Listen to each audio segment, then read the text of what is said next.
মহান মুক্তিযুদ্ধের মাধ্যমে দেশের স্বাধীনতা অর্জনে নেতৃত্ব দানকারী দল বাংলাদেশ আওয়ামী লীগের ৭৩তম প্রতিষ্ঠা বার্ষিকী পালন করেছেন দলের বিভিন্ন পর্যায়ের নেতাকর্মীরা।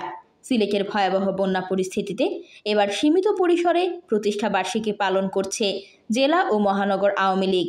অন্যান্য বছরের মতো এবার র্যালির আয়োজন করা হয়নি।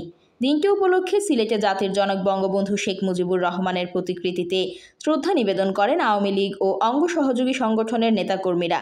বৃহস্পতিবার জেলা পরিষদ প্রাঙ্গণে জাতির জনকের প্রতিকৃতিতে শ্রদ্ধাঞ্জলি নিবেদন করে জেলা আওয়ামী লীগ।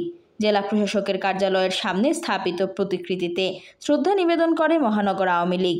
সকাল 11টায় জেলা পরিষদ প্রাঙ্গণে স্থাপিত জাতির জনকের প্রতিকৃতিতে শ্রদ্ধা নিবেদন করে সিলেট জেলা আওয়ামী লীগ।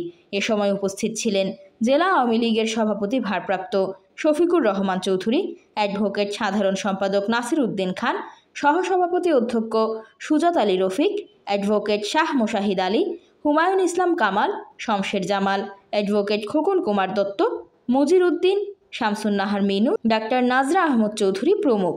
পরে জেলা পরিষদ মিলনায়তনে আলোচনা সভা ও দোয়া মাহফিলের আয়োজন করা হয়।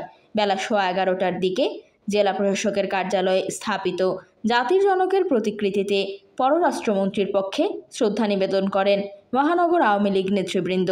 এ সময় উপস্থিত ছিলেন মহানগর আওয়ামী লীগের সভাপতি বীর মুক্তিযোদ্ধা মাসুক উদ্দিন আহমদ, সাধারণ সম্পাদক অধ্যাপক জাকির হোসেন, সহসভাপতি বীর মুক্তিযোদ্ধা আব্দুল খালিক, ফয়জুর রহমান আলোয়ার, বিজিত চৌধুরী, মোহাম্মদ সানাউর, অ্যাডভোকেট সৈয়দ শামী মাহমুদ প্রমুখ।